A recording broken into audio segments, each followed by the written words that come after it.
So welcome to 34.B. This is linear regression, and this is something that we did last year.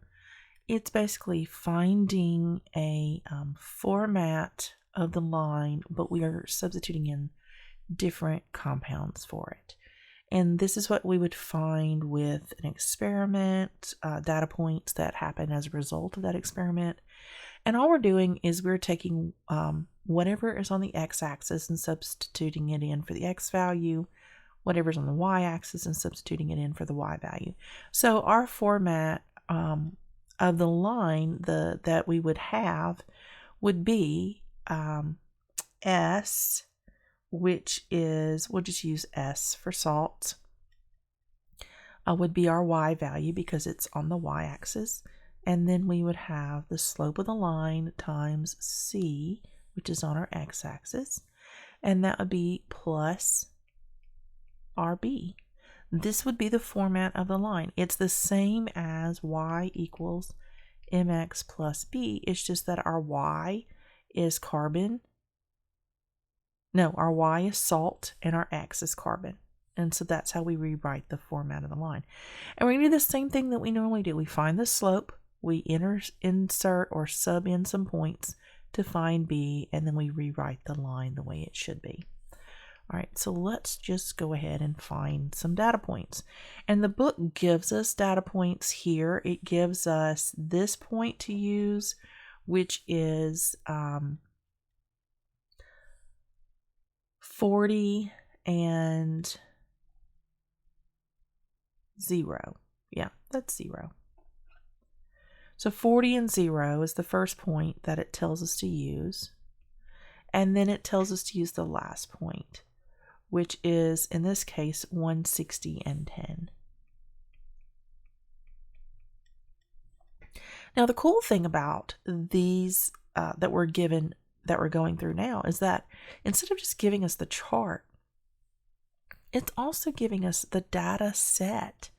So we don't have to use 40 and 0 and 160 and 10. We can actually use any pair of these.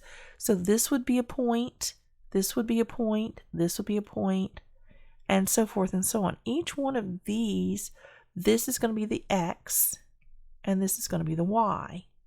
So we have 0.8. I actually did that backwards. The x comes first. So 48 and 0.8. We have 70 and 2.5. So we can actually use those points straight off of the data table. But we're just going to go ahead and use the points that it tells us to use for the sake of getting the answer that they want us to have. Also, because these are decimals, and it's just easier to use whole numbers when we do this. So rise over run, we're going to find the slope first. M is equal to y1 minus y2 over x1 minus x2. We know this. So that is going to be 0 minus 10 over 40 minus 160. And that would be negative 10 over negative 120, which would be a positive 112. That is our slope of the line. And in this instance, because we're using decimals here, it's expected for us to use decimals. So we are going to divide, and all you do, bring up your calculator just like normal. And I did not bring up my calculator ahead of time. 1 divided by 12 is going to be, especially with these data points, we want to use decimals here. So 1 divided by 12 is 0.083. So that is our slope.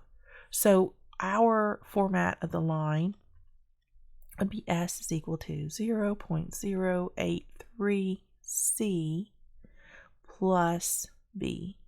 All right. I'm going to double check that. This is the answer the book gives us. I'm just going to double check and see.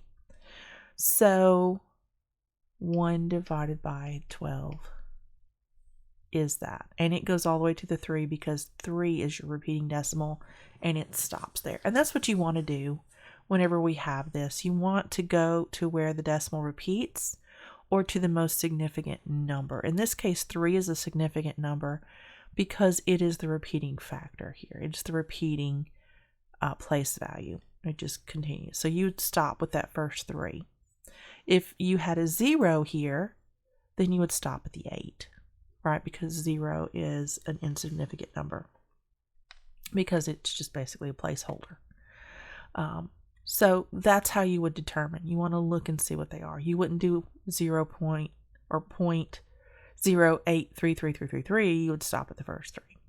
All right, so that would be our first value that would be fine. Now we would just take one of these points. I'm just going to take this one and sub it in, and salt is 0.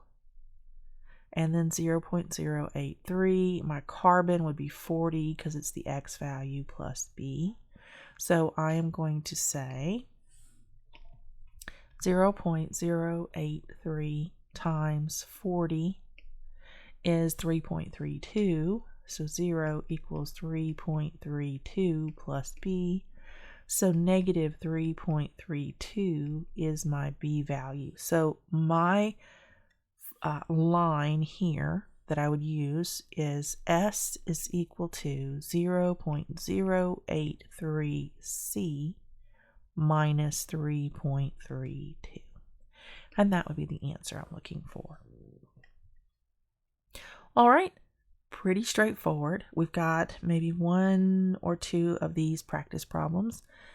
Feel free to use the points, but if they're given to you, if the points are given to you separately, use those instead. If they're not, then use the data table.